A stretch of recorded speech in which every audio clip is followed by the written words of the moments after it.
Hello. Good afternoon. Good afternoon. It is afternoon already, isn't it? It is the smack dab in the middle of it, Amy. The day has Turn been up 2 p.m. weirdly fast and long at the same time, you know? Mhm. But it's beautiful outside. Oh, it's nice. Yes. Hopefully you've been able to be somewhat productive, Amy, in your Ish. Tuesday. Kind of ish. Plan on spending the rest of the afternoon, though, getting some rays and some vitamin D because we are seeing some beautiful weather out there today. Let's take a live look outside. Currently, near the airport, about 83 degrees, blue, sunny skies over the city of Chicago, near Grant Park there, looking gorgeous. Our high probably today is going to get near 84, so we're kind of right where we're going to be for the day. Almost perfect weather, I swear. So just a gorgeous day out there. Maybe a stray cloud, but that's about it. We're going to see beautiful weather again tomorrow. A little bit warmer out there. 87 will be your high, and then we'll see some clouds moving in the midday hours, really. Thursday and Friday, we warm up significantly above normal, and you're going to notice those humidity levels rising, especially as we get towards the end of the day on Friday. And that's because we had a system moving in that's going to dump some showers and thunderstorms our way, likely late Friday night into Saturday, off and on through the day on Saturday, which is our first official day of summer at 4:44 p.m., also the longest day of the year. And then you're going to see those scattered showers and possible thunderstorms continuing into Sunday. Temperatures about 85 degrees. We cool off a little bit on Monday and dry out, so it looks like a real nice start to the work week. Unfortunately, the weekend is going to be a bit of a wash. Okay, well, we will enjoy it while it lasts, Amy. Thank you so much. We just want to get to this quick update, you guys, let you know the Illinois Attorney General Kwame Raoul has tested positive for coronavirus. His office reporting right now that he felt a little bit unwell over the weekend and went to get tested Monday. His symptoms have been somewhat moderate. He's saying that he's also been self-isolating since he developed these symptoms, but largely he's okay to be in generally he's in good health. So just an update for you there. So far, we have over 6,000 deaths, 6,300 deaths in Illinois from coronavirus. Something else to mention to you guys that's happening right now here in Chicago on 35th and King Drive. A surprise shutdown protest of J.P. Morgan Chase, led by activist Jamal Green. They are forming a coalition. They're asking for Chase to invest billions in reparations for African Americans. Billions that they say they've loaned to Black potential homeowners on the South and West Sides since 2012. So something to keep in mind. That's 35th and King Drive if you're in the area. Interesting. Another layer to the conversation. Mm-hmm. Let's get into it. We actually have our first guest joining us right now. Speaking of being involved in the community, we want to bring in Jay Jones. Jay Jones is with Austin Coming Together, and they're doing a lot of work, some work in partnership with the Greater Chicago Food Depository, as well as the City of Chicago. And she has some updates to tell us about and some information to get out there to the community. Thank you so much for joining us. Hi, thank you for having me. Yeah, Hey, Jay, your phone's kind of sideways. Okay. This way, is that better? Nope, still sideways. There you go. There we go. There we go. Thank you so much. Thank you for being here as well. So you have this partnership with the Greater Chicago Food Depository and the City of Chicago. Tell us about it. So thank you. Also Coming Together has partnered with the City of Chicago and also the Greater Food Depository to combat the blight of food insecurity that we have seen due to COVID. The Austin community has seen so much just food insecurity. We've been deemed food desert by many major publications, and we've been combating food insecurity in the community for quite a bit some time. And with the unveiling of the COVID-19 and all of the different strategies, we saw that this would be a great opportunity to finally address that. So Austin, as you mentioned, is a major food desert in the city. Can you explain what that means for people who don't quite understand what a food desert actually is? Yeah, so a food desert is a space within a city or within an urban place that does not have access to fresh foods. We only have a handful of different grocery stores. So whereas someone in the city of Chicago could walk to a store and have access to fresh foods and fresh vegetables and fruits, we do not have that same liberty in the Austin community.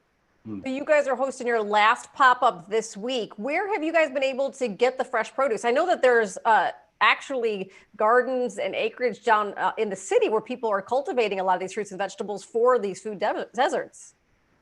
Yeah, so all of our resources have come from the city of Chicago, also in collaboration with the Greater Food Depository. Mm-hmm. And is there any information going out about these fresh foods to the community as far as diet and nutrition? So we have many different partnerships. PCC Wellness, which is one of our organizations that we work with. We have a garden collective, which has over 20 different gardens that they maintain throughout their summer months. And there's activities that happen all throughout the summer for volunteerism and things like that, that equips the community to be able to know how to best do delicious recipes and also the nutrients of each vegetable and fruit that is coming into the community. Going forward, what would you like to see change in that community in terms of education? Because I mean, if you guys leave, you know, then that's a missing piece that they have. And we know that the health and underlying health conditions of some of these folks are what's causing them to be more susceptible to COVID. So is there any other education moving forward, kind of like Felicia said, after you guys have to leave the area? So we think of our work as we're not leaving the area. Austin Coming Together has an Austin Community Hub that is housed right in the community. So our access to different resources will never leave the area.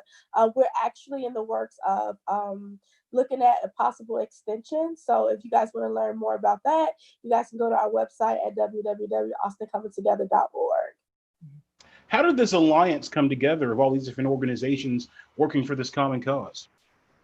So the many organizations that we work with, our 50 plus member organization network, we've always worked together. This has been a collaboration and partnership since the inception of Austin Coming Together, which was 10 years ago. We're actually celebrating our 10-year anniversary. So we have always tried to facilitate collaboration within the community with these partner organizations. It was just that COVID really heightened the need for partnering and need for collaboration. So it's just getting a lot more eyes, as you would say. I'm curious as what you would like people to know about the Austin community. Oftentimes we hear about this community on the news, but I think it's much more than that. Yeah, so something I would love for people to know about the Austin community is it is full of resilient people. We have seen so many things happen over the years. I am a proud Austinite. I've lived in the Austin community on and off my entire life. I was an educator here for several years. And so when I look around this community, I see all of the beauty that it is, and it's mainly made up of its people. So the Austin community is made of just resilient and beautiful and brilliant and very collaborative people. And moving forward, how can people get more involved and push these efforts out, continue these efforts? So if you want to be involved, you can please go to our website, which is www.austincomingtogether.org to learn more about the food pop-up, also other initiatives that we have coming down the pipeline, get more information, and sign up if you would like to volunteer. Fantastic. Let's make sure we get that information up on the screen so anyone else who would like to participate. Austin Coming Together, that pop-up food distribution is on, the next one is on the 18th. That's this Thursday, 415 North Laramie, walk up or drive up as well. Thank you so much for joining us. We appreciate it. Thank you guys for having me. Have a good day. You too. Bye-bye. Great community effort. Love to see it. Yeah. So you guys, apparently the movies, I'm on my microphone. Apparently the movies are coming back. They are on the way back. Cineworld and Regal Cinemas will reopen on July 10th. Do you guys think that you'll be going to the movies anytime soon? Brandon, I know you're a movie buff. You know, I go to the movies. I go like no, coronavirus is still out here. I'm not going in a confined space of people. I can watch the way we got things set up now. We got digital on demand, right? I can watch it from the comfort of my couch, and also you could bootleg it. Not that I'm encouraging it. But Brandon. Brandon. You don't need to risk getting coronavirus to go see a movie. I know. I really feel for the industry right now. That was one of the things that we love to do. Okay, but let's look at it this way too. If they restrict the number of people that are in a theater, would you go to a bar tomorrow if they restrict the number of people in a bar? Because it's no different. You get 2 hours in a bar or 2 hours in a theater. Nope. You're not going to a bar either. As for me and mine, we staying in the house until there's a vaccine. Oh, so not even a bar, not even a patio? No, I'm not doing any of that. Wow. That's how That is so crazy. We had this conversation a few weeks ago, Amy, and it was like all of the young single folk who are like, nope, I'm not going out. I'm staying in. And I'm like, I've already been to a patio. I want to go. Yeah. I mean, I don't even enjoy people like that. I will say, though, there's a lot of movies I'm excited for, and they've been pushed back, like Tenet from Christopher Nolan, the Wonder Woman sequel. I've been wanting to see that for a while. That's not even coming out till October. Exactly. They've been pushing back all those Marvel movies that they had slated for the summer and beyond, like Black Widow, pushed back even more. So I hope we're going to see that soon, though. I would love to see that sequel. Felicia, so I forgot, where do you stand on this issue? Are you going to an outdoor patio, but maybe not a bar? Would you go to a theater? I don't know. I'm so on the fence because I had so much of life already planned. So, when we go to the movie theaters, it's a whole thing. We're buying popcorn, we're getting the snacks, we're getting the drinks. Like, it is a date. It is an event for us to go to the movies. Sometimes it's me and husband. Sometimes my family comes. Like, it all depends. So I think I might have to. I don't think I'm gonna be back in July. What is it? July 10th? What was it? July 10th. That's coming up. Yeah, I don't think I'll be there July 10th, but I do think I'll be there sooner than later. But I guess it's up to these films of how they're gonna release. Because if you're just gonna release on demand anyway, then it's like, well, maybe I will just stay at home. But before, there was something about going to the movie. It was about being the first to see something. About being among the first so you can talk about it with folks. And it's just like, that is taken away. That's right. Movie theaters are a cesspool of germs anyway. So I wonder what it is, though. I think of this generationally, right? Because you guys are millennials, right? You millennials? Yeah. Okay. Yes. I'm a Gen Xer. What it is about the two generations, the differences were, because my husband's the same way. We've already gone to a patio, looking forward to going to the bars. We'll be, of course, be careful, but socially distance, wear our masks, all that. Because I guess I feel like at some point you just got to get out there, and that's just how it's going to be. And Brandon, did you get the flu shot? No. Okay. Again, this is what I'm so confused about. The flu isn't as I'm not as scared of the flu as I am the coronavirus. But you could die from the flu. You're right. I've had the flu before. I can handle it. That's not how viruses work, Brandon. But the coronavirus is something completely different, and we don't even know what it can do. I'm not trying to find out. Enough about it to ignore it yet, right, Brandon? I don't want to find out. I don't want to be a test dummy. I don't enjoy any bar here in Chicago enough to risk my safety. Wow, that's some harsh words, Brandon. It's shocking to me. That is. I really don't even go out like that. Brandon, yes, you do. Yes, you do. I might go to Brandon, I see you in the club. I don't be in the club and like I that. see Brandon out. I enjoy brunch. I like a good brunch, a good turn-up day party, but I can keep deferring until we get safe. You get on here and lie to these people like that, Brandon. Right? People ain't seen me in a club since 2017, and I can book that. I could prove it. I ain't a clubber, but I can do a club quarantine in my house. Yeah, that's true. Yeah. Who you inviting to that, Brandon? Oh, it's a party of one, unless there's a nice lady that wants to slide through, but otherwise we stay socially distanced in these parts. Oh man. So did you guys see that the Emmys are going to happen? They're going to have Jimmy Kimmel host again, which, by the way, I love Jimmy Kimmel. I love Jimmy Kimmel. He's my favorite of the Jimmys. I don't like Jimmy Kimmel at all. You don't? What? Wait, Jimmy Kimmel? No, that's Jimmy Fallon. I love Jimmy Kimmel. I don't like Jimmy Fallon. There we go. I like both the Jimmys, but I like Kimmel better. Yeah, I think he's certainly what we all need right now. I mean, I think it's on. I like having a host at these award shows. I think it adds to it. I can see the awards. They worked last year when nobody wanted to do it. It worked, but it wasn't the same. Like having that central figure, that voice. Yeah, well, if I agree. Emmys can pull it off, then I'm hoping the Oscars would be able to. They postponed theirs recently, but I only like the opening monologue anyway, and the rest of it, I'm like, whatever. Yeah. I mean, I guess that's really only the only real reason you need a host is for Right. open monologue. I guess. All right, guys. Well, we got our next guest ready to join us. Marina Franklin. She's a comedian and Chicagoan who's a special single black female. Airs tonight on CW 26, and she's featured as part of this CW Happy Hour special. And she's joining us now to talk about it. Hey. Hi. How's it going? I'm good. How are you? I just finished flying a plane and now I'm here. Looks like it. Looks like it. Hopefully you had a smooth landing.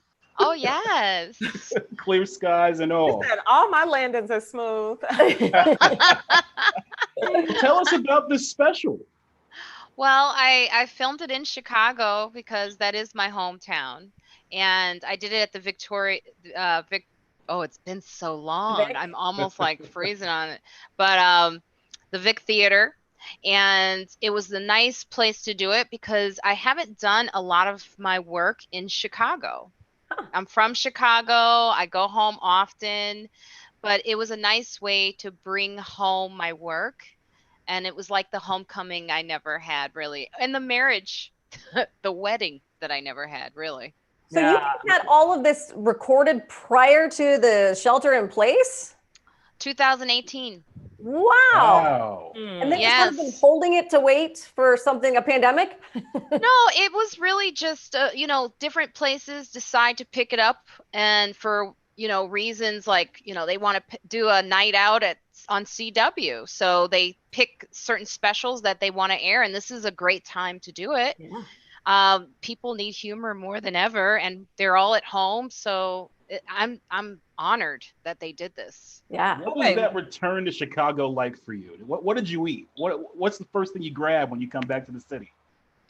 Well, the first thing I do is I go out to my sister's house in Park Forest, and she cooks for me. She doesn't want to, because I am now a vegan, so unpopular. But yeah, so she cooks for me, or I just go to Whole Foods. That's really what happens. I just run to Whole Foods because she's like, look, I'm making sausage and I'm not, so.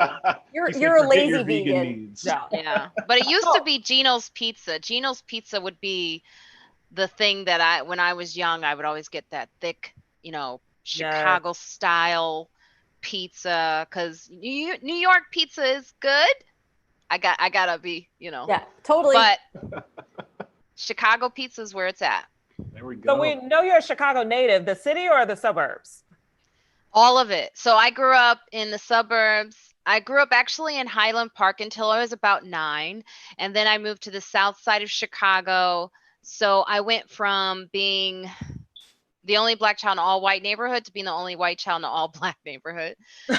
And then we moved out to Homewood Flossmoor area. And it was just both. It was mixed. It was, black and white. And I went to Rich East High School. Oh, nice. That's so cool. Yeah. Well, we want to celebrate. I asked because we want to be able to celebrate our Chicago people who are out here doing big things. Yeah. Yes. It's nice. It's always good to come home. I mean, I come there quite often for the music too, because I'm a big house music. I'm a house head. I usually around this time I'm getting ready for the Chosen Few picnic. And that I've done every year for probably 10 years. As you should. So with all the success that you've had and all your writing credits and producing and all those sorts, are things starting to ramp back up? Yeah, it's weird. I'm busy and I don't know why. It's like I'm at home. I'm like, this was supposed to be my self-reflecting time. Why am I working? But I'm doing like projects for TBS, and now with the CW, with my special airing, I'm promoting that. And I'm working really hard on my podcast. It's called Friends Like Us. And now more than ever, I'm finding that people really need to feel connected to voices that speak truth and voices that'll address the things that are going on today, with also a little humor. There's also a little humor there. So like David Allen Greer was on one of the episodes we had like 2 weeks ago, and I've never been able to get him on because he's busy, and we're always. But now that I'm at home, I'm forced to do it remote. So I was like, David, there's no excuse. Well, no wonder why you're so busy between the podcast and working on other TV stuff. I'm wondering, so you filmed this a couple of years ago. How do you do something like that and still make it relevant when it airs later? Well, I think you have to be one of the comedians who tries to think about your material lasting past just a week or a year. So I always talk about subjects that really relate to me and what I'm going through at the time. And by accident, it seems to last past, 5 years. It's just, dating is always going to be a problem. Okay. Single Black female. I'm still single. Those things are still true. And all of the topics I talk about in there, they're still true. I mean, I also talk about being woke. I would say my attitude towards that has changed, but at the time, and I think a lot of people are still feeling this today, is the word woke was more of a trend, not an act. And so that was really what I was addressing in my special. I hope that comes through. You never know what people will grab onto. Right. But that is really the message. And also the idea that being Black excellence and, Black girl magic, all those things were great. But at the same time, there seemed to be this pressure to be that. And I just wanted to be me. I just wanted to be okay. I wanted to get away from labels. And I wanted people to see me and hear me as I am, as Marina Franklin. And so there's vulnerability in that needs to be shared with an audience that doesn't know that Black women don't always have the strong image. They're not always strong. Sometimes they're vulnerable. Sometimes they're scared. Sometimes they have fears. And so I wanted to explore that in this special. Yeah. Do you feel like that's getting easier for you to express? We've talked to comedians like Monique and Lonnie Love, and they were saying how when they first started, it was just hard to be out there as a woman. Yeah, it was very hard. I mean, I was in the New York scene mostly, and I was pretty much the only woman and Black woman that was doing the mainstream club 20 years ago. I was at the Comedy Cellar, the comic strip in New York City. And so I was the one that was going on stage. So it's funny looking back on it now, how I shared my truth, right, on stage was sometimes limited because I wanted to maintain my work. And so now it's much easier because you have so many more Black women comedians that are hysterical, that are funny, that need to be seen. And so now their voices are out there and they're not afraid to say what they want to say. And so it's also allowing me as an older comedian to go, okay, all right, young sister, now I can say it too. I love it. I love it. It's so wonderful that you could bring those vulnerabilities, because I feel, and this is male comics, you don't hear about the vulnerability so much. It is, you hear about like the instances, they're jokes. They're not necessarily life stories, a lot of them. Yeah. So I try to, to keep it very personal to me. I have a lot of stories, and a lot of my work is embellished, but not that much.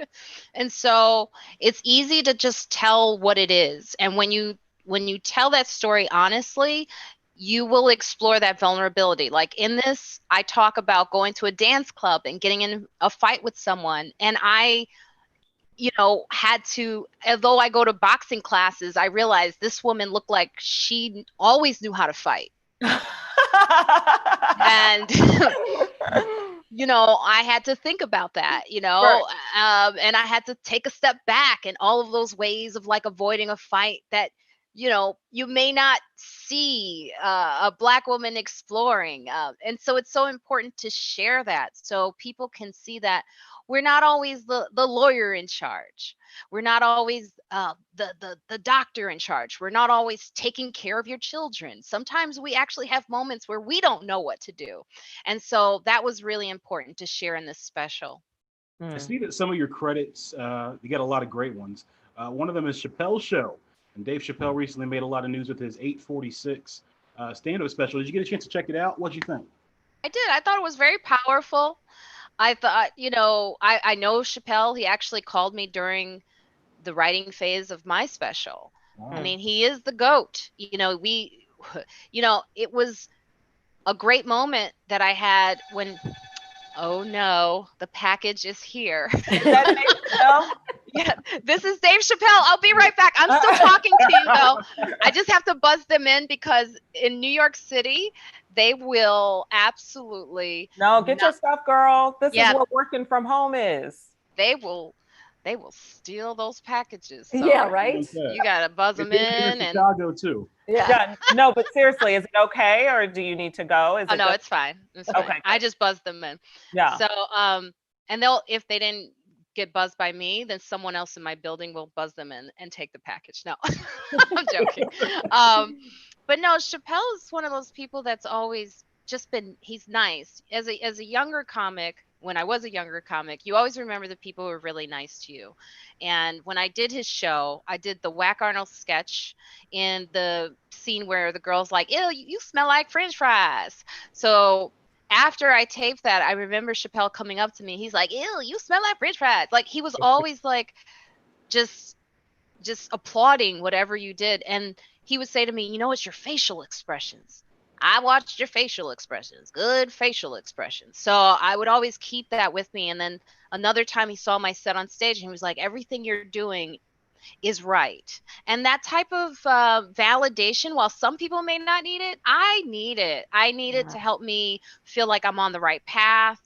I need it to, to feel like someone is behind me. I mean, when he called me, I was actually I think I was in Pennsylvania, and he called me. I was in my hotel room, and he's like, this is Dave. I was like, I know. You have a very recognizable voice. Right. Like, you could take this or you could leave it. But it made me feel great to have someone like that get behind me and support me and help. I think that we all need that kind of encouragement, whether you admit it or not. When you get it, it does do something just to your guts a little bit that pushes you forward a little bit further. Yeah, I think the next moment I think I got on stage, I destroyed so hard because I was like, that's right. Dave Chappelle said I'm doing everything right. So woo. So yeah, it gives you confidence, that's for sure. Yeah, Mhm. that's awesome. Hey, well, we want to get all the information up about the special and of course your social media and stuff so people can follow you. Happy hour, your 1 hour tonight, right? Did I say that? Yeah, tonight, 8:00. Single Black female comedy stand-up special. We all need the laughs right now, that is for sure. And then everybody who wants to follow Marina Franklin can do so on Instagram, Twitter, and website as well. Thank you so much for being here. Such a pleasure. Thank you. Oh, it was a pleasure. It's all mine. All mine. Make sure you get your package because we don't want to get stolen. Okay. Thank you. Luck with that. Miss Chicago. Love Chicago. Chi-town. Yes, come back home. Yes, I am. I will someday. Thanks. Oh, that's wonderful. Really, really cool. Yeah. And that's going on for several nights, right? Aren't there a bunch of 1 hour specials? Lots of different ones. Barry Brewer, another Chicago guy, is one of the specials as well. So pretty That's so cool. Yeah. Some names we hadn't heard from in a little bit. I just love talking to comedians. Like I do too. Their stories are always amazing. It's so funny. And like, sometimes I'm like waiting, like, do I need to set them up or do I just let them talk about what's going on in their life? And she's great because she can do both. Mm-hmm. Yes. Yes. Blending it all. I like that. I love it. All right, we're gonna switch gears. Art Fuerte is joining us. He is a teacher in Evanston at Willard Elementary School doing some very, very cool things. He's a finalist for the Golden Apple Award and now a quarterfinalist for the Music Educator Award for the Grammys, which is a very cool honor. That's huge. All right, thanks for joining us. Yeah, thanks for having me. Hey, so tell me a little bit about this program you do with your students in school that really got noticed and got you kind of a nod from the Grammys.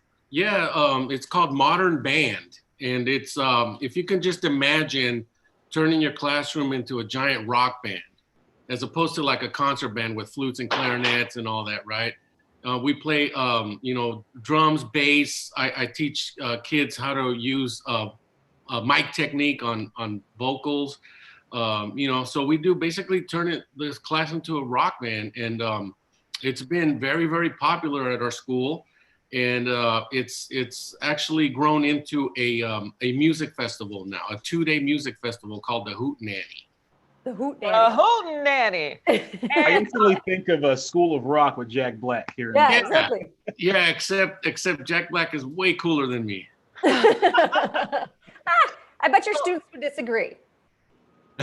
Maybe that's why they keep nominating me for all these things. But I gotta say, I'm really grateful about these organizations like Grammy and Golden Apple that are willing to really like give us some space. Some teachers don't really get much accolade, and so I'm really grateful that they're willing to like show off our programs and show off our teaching and all that. So Yeah.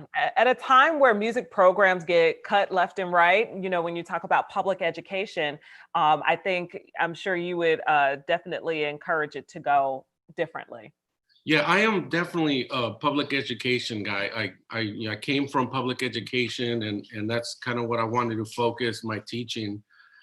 It's just I wish there was more funding for the schools, especially schools that are in areas that need it. And it's just somebody's got to fix the formula, and it's tough because it comes out of our taxes, and people make a big stink about taxes. But yeah, we just need to make sure that the schools are fully funded and that you have arts in the schools, because that's going to help the development of students. And it's downright, it's just fun, right? You go to music class and it's just fun, and heaven forbid that school be fun, right? Well, I'm glad that you're doing it in that way. My son is on his first year of alto sax, and I think for a while for him it got a little bandy monotonous. And now that he's been doing it for a little bit, they're starting to kind of pick up the pace a little, if you will. But like if he got to learn how to play it's not jazz sax, but something really cool, I think that he would be like all in. Well, that's what I love about modern band is, okay, so we treat it like, we teach it like we would teach a language, right? Yeah. And so what you do is you speak the language first. Like you don't just show up one day when you're 2 years old and know how to write verbs and you don't. You have to speak it first and then write it. So that's what I do. That's the difference between a program like this and maybe a concert band, where in a concert band you have to learn how to read and write certain notes because that's what you need so you can start playing music. But with me, we just start playing music right away. And if you think about it, like let's say I'm teaching you Eye of the Tiger, right? It's gonna take you, because you already know it, it's music that you know and you love. It's gonna take me 40 minutes to teach you the song. There's 3 chords in the song, and I can teach the keyboards, the guitars, and right away we're already starting to speak the language of music. Then I take it back and teach them what they're actually doing, like what's a C chord or what does it look like on a staff. So it's kind of the other way. So like sometimes band is backwards in teaching it as a language. And so that's why it takes so long for like a sax player to really get going on it. And that's why I love modern band, especially with my 4th and 5th graders. You make music. You're just making music, and it's awesome. And that's what I've got, a 4th grader who's going to 5th grade next year. And he's Nice. just now starting to like really, like I can say, go practice your sax. And he's like, okay, instead of, no, I don't want to. Oh, Yeah, nice. and sax is a great instrument. I play bass trombone. And Oh, so yeah. that's what I studied, and it's just our job is to make a lot of noise in the back row of an orchestra, or in a big band. We play all those barky notes, Yeah. But that's my personality too. I love it. So are you a singer too? Like, do you sing? I only sing enough like to get my kindergartners and 1st graders. My wife is the singer in the family. I just sing like solfege and stuff like that for my classroom. But my wife's like a professional singer. We started a salsa band with Lakeside Pride, and she's the singer, and I play congas. I play all the percussion stuff. So I try not to sing. My voice is not a singing voice. That's awesome. You get a lot of joy out of seeing your kids finally get it once they get the concepts down and make that music too, right? Oh, you should see it. I wish I could show you, but because of privacy and all that, it's amazing to see the transformation. The kids, will start a song. I actually teach them a couple songs, and then I let them choose their own songs. And this year we chose a theme, and we were doing Motown. Oh. And so we started from scratch, And then within 3 weeks, we were playing My Girl, and we were playing ABC by the Jackson 5, and we were playing Superstition by Stevie Wonder. And so like, it's amazing to see, to go from 0 to actually sounding like the song, and you don't need to know how to read and write music. You're just jamming. Yeah. And it's a fever. It catches on, and it makes everybody, it makes me a better teacher, because I get excited about it because the kids are so excited. What kind of transformation do you see in the kids as you see them get a little bit more talented music-wise? Well, you know, the biggest thing is their confidence. I love watching them grow into confident young people, and then sometimes sometimes it backfires a little, because then they want to choose songs that are super hard. Right? Like they're trying to choose songs by Rush, and I'm like, whoa, okay, let's just do it too. That's what happened to me. That's what happened to me with the guitar. I got a little confident, and then I was like, this is too hard. I'm done.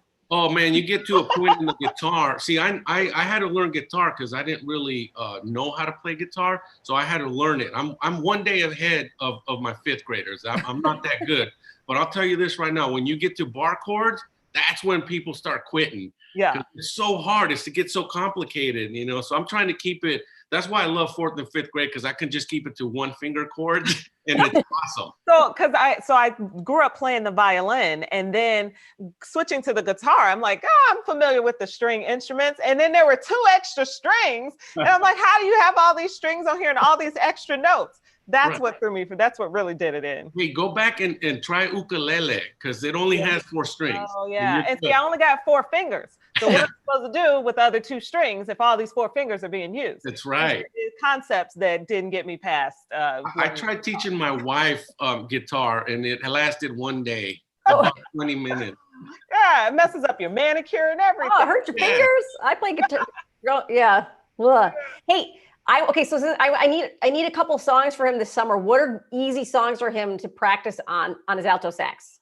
Alto sax. Okay, so you said 5th grade going into 6th? No, 4th to 5th.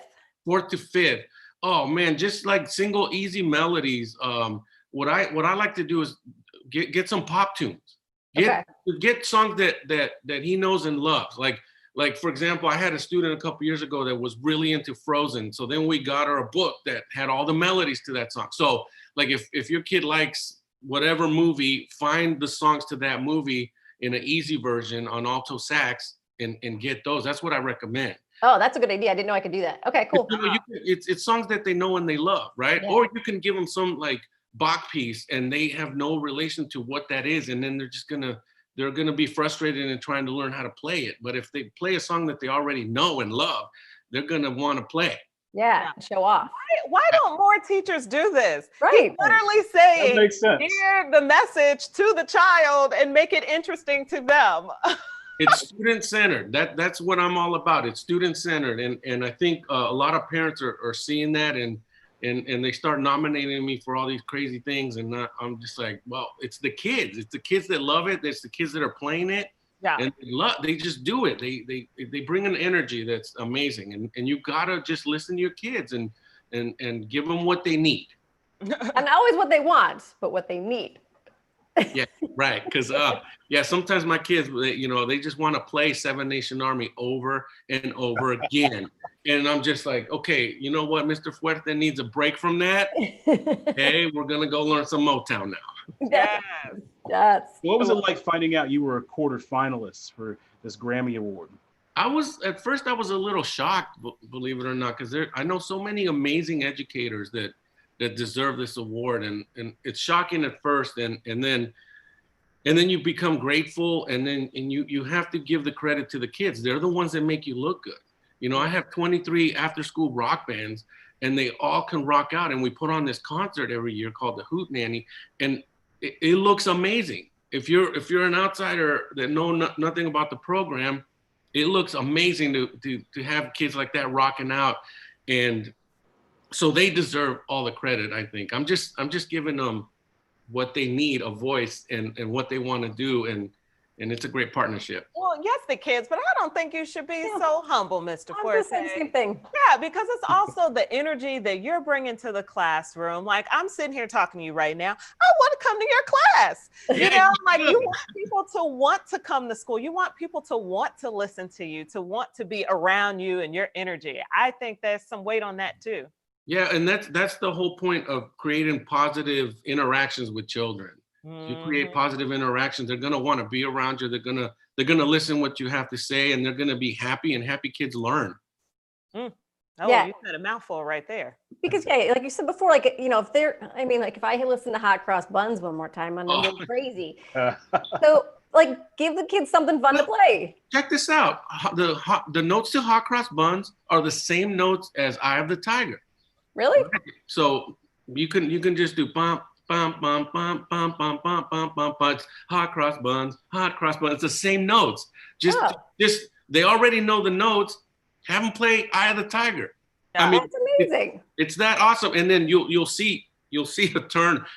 You'll see like, whoa, this is I know this song. I can play this song, and it's not Hot Cross Buns. It's gonna save your ears. Oh, good. Now, what semester are you gonna start playing Cardi B on?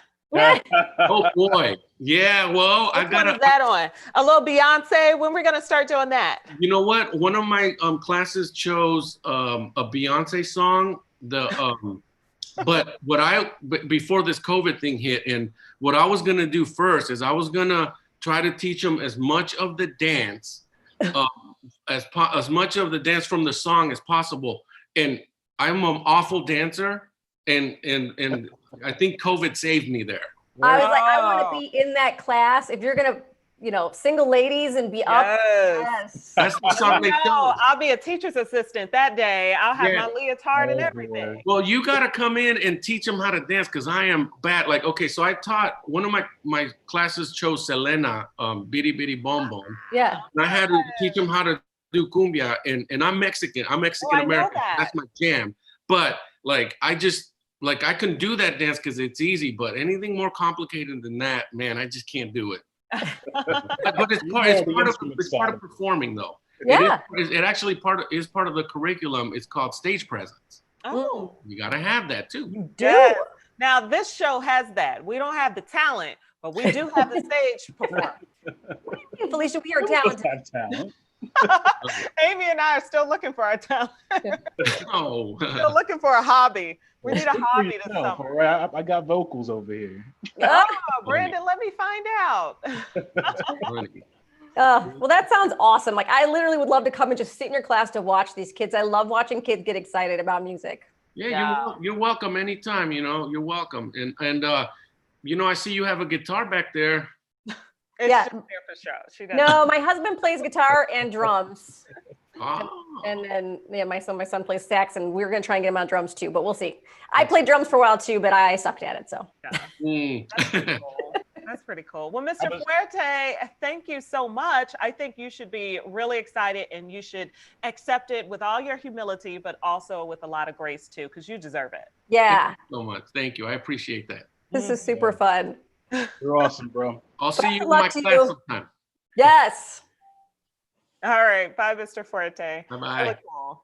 so cute. God, I would love to be in a music class like that. I'm like literally taking notes. I'm like, oh, Eye of the Tiger, you can play that, because he needs some more. That'd be a great class for anyone to take, honestly. Yeah, my mom enrolled us, CPS. My mom enrolled us in private music lessons, but because our school didn't have instruments, we didn't have money for instruments like that. So Yeah. it goes to show just how important, having that funding, having those dollar signs behind it, and what could happen, Right.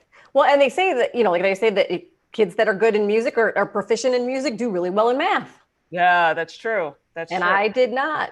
Yeah. I was terrible at math as well. Well, I passed, Mhm. All right, guys, we want to mention here one of our community initiatives, Heroes of Chicago. There's thousands of healthcare workers out there in the Chicago area and millions across the country. They're putting their lives on the line for us to help contain and cure people of the COVID-19 pandemic. And so alongside them on the front lines, many unexpected heroes. We're talking about grocery store clerks, small business owners, janitors, and we want to honor and thank every single one of them. So you can share your stories by sending an email to jamrealshy@wciu.com. We're going to share a story every day with the rest of the world. If you or someone you know are going above and beyond to serve the community, remember that email is jamrealshy@wciu.com. We love highlighting our local heroes in the area because there's so many of them doing great stuff for us.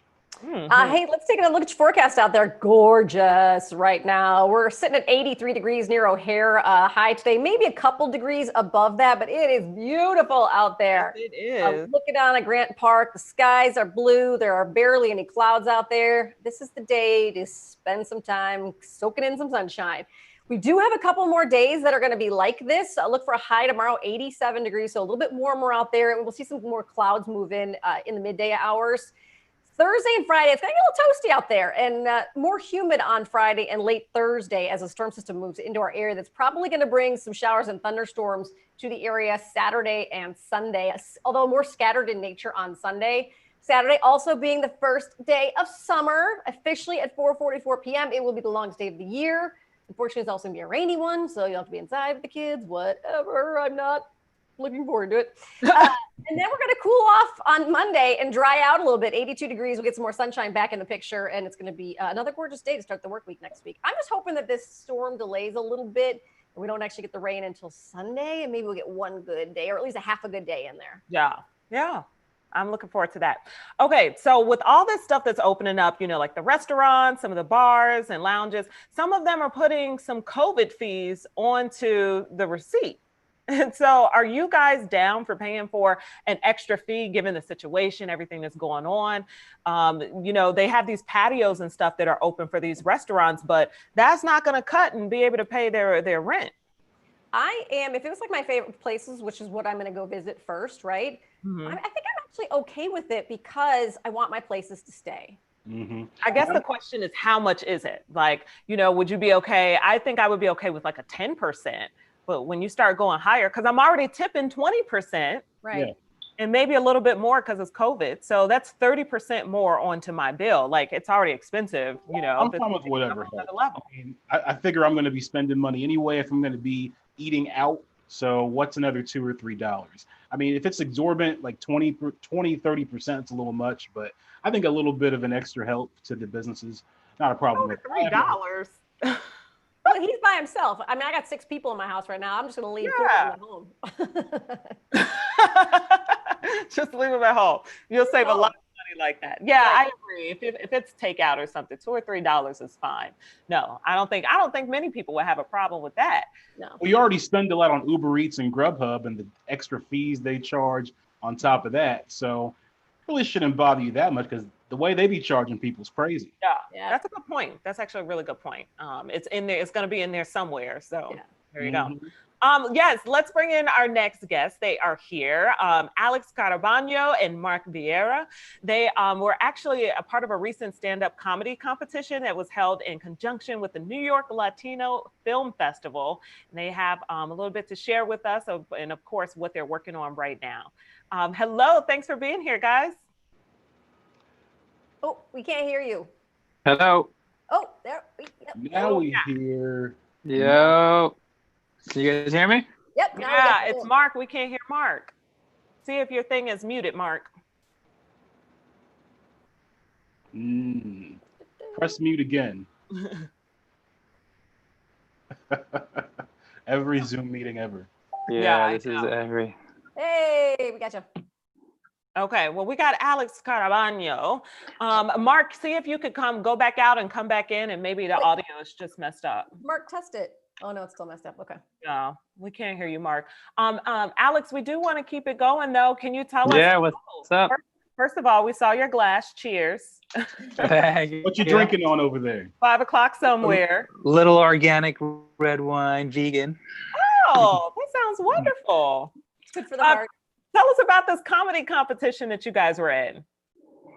We were in this like nationwide comedy competition that was looking for English-speaking Latino comedians or Latina, and we happened to do pretty damn good, and we won the special, thankfully. So congratulations! So is Friday the special or is it the final for the comedy competition?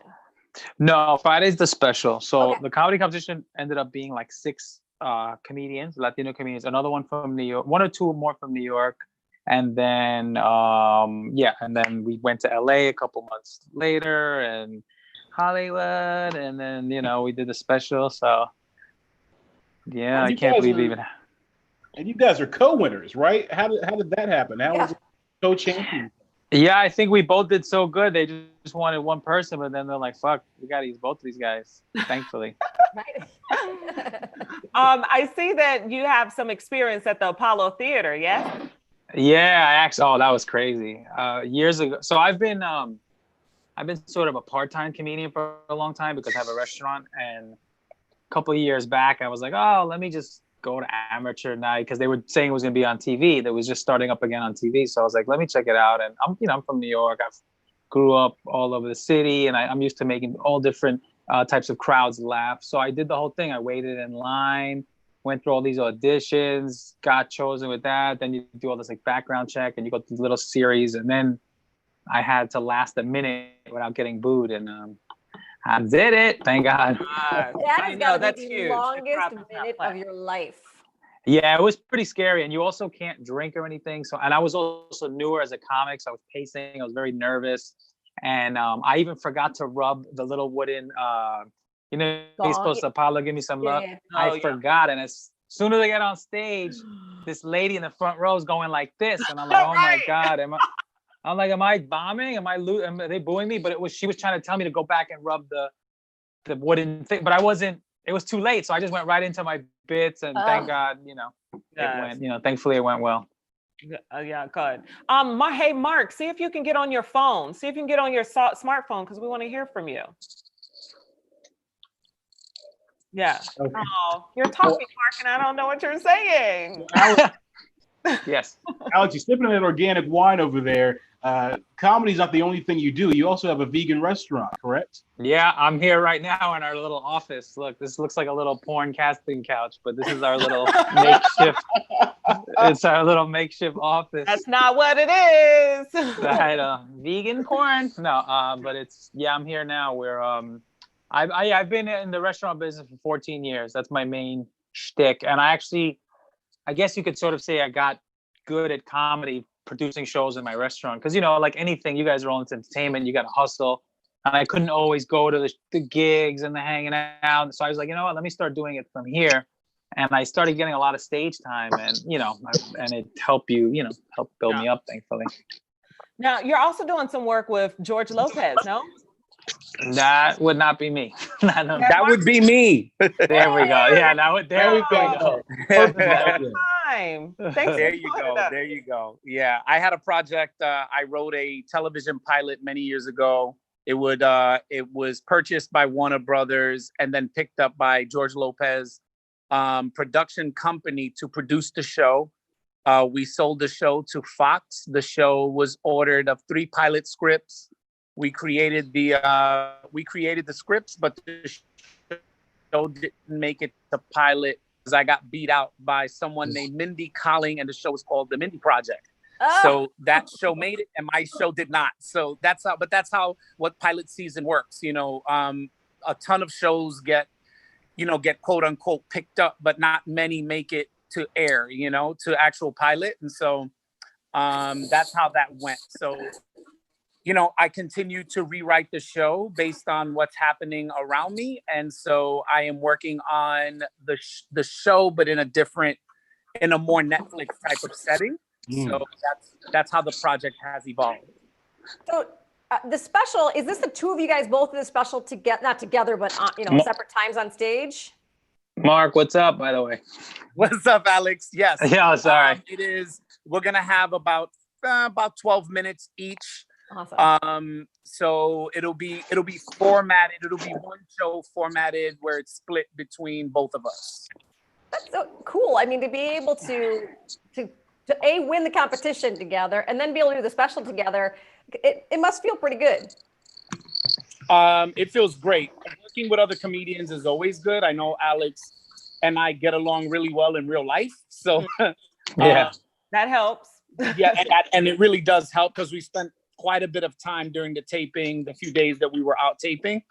And now with the promo, but yeah, Alex and I, again, it's just been a pleasure to be on the project, but also to be working with Alex. Very, very funny, very sincere, and and just a good dude. So it's been a great process.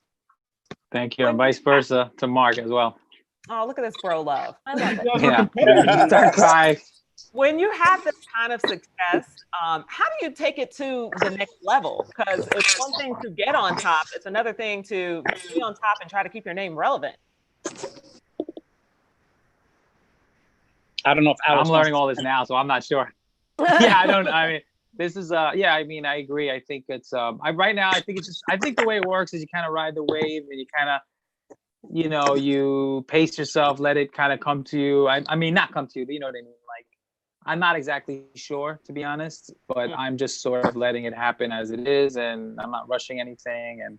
But I definitely know what you mean. Like hopefully one day, I'm sure Mark will have his hour on Netflix, and I'll get something. You know what I mean? Like we'll keep going.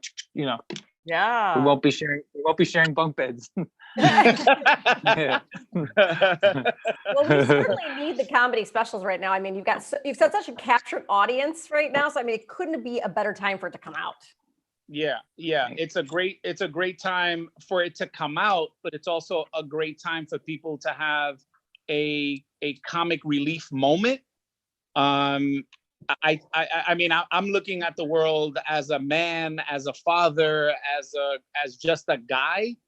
And it really is. It's a crazy, scary time all in one. And I hope people, when they turn their television on and watch us, will have a moment where they're not thinking about all that other stuff, where they're, they can lose themselves in the humor for even just 30 minutes. I hope that Alex and I can provide that, that comic relief. I think that's incredibly necessary. So. Man, we are looking forward to that, you guys. Let's get your information up for the special up here, Entre Dos. Something that everyone will have to tune in for and be able to check out. As you can see, Friday, June 19th, 9:30 in the evening. Make sure you are watching. Also, social media handles for both guys. If you want to follow them on Facebook, Twitter, and Instagram, there's Alex's. We've got Mark's. That's an old photo. It's an old photo. You're like, I've changed so much.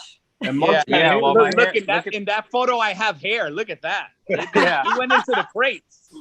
Yeah, I was gonna say the same. Like I don't have the patches in that photo. Here, well, we didn't notice until you guys pointed it out. No, they're actually very nice photos. They're just not of yet. They're not of me yesterday. They're not of quarantine Mark. All right, this is quarantine Mark. Okay. Yeah. Funny. Hey, thanks, guys. We really appreciate it. No problem. Thanks for having us. Yeah, best of luck. All right. New York. Enjoy. That's right. NYC. Take care. Brooklyn. Yeah. dig that New York in there. I know. Got to do that on our show like that. Come on. Okay, it's a nice city too. It's just not as nice as ours. They got great comedians. Tomorrow, we are, of course, super excited because the one and only Chicago's own Valerie Jarrett is supposed to be joining us. And I got her book here, and I've checked it out, you guys.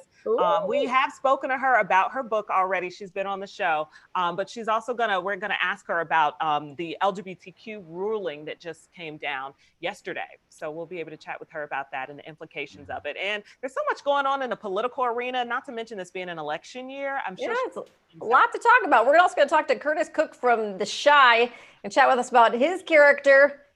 I can't ever say this. Duda? Duda. On Showtime's hit series, The Chi, which returns for its third season. I can't believe it's already third season. It's this Sunday. And you know who's in that? They just have a promo. Candy Burris from Real Housewives of Atlanta. She's in this season. So now I'm like, I really got to see this. He's a great actor too. So I'm really excited to talk to him. And then we also got my friend, journalist Derek Clifton. He's going to be here. They're going to be here to talk about starting conversations about identity, culture, politics. They do amazing work. And I'm really excited to talk with them.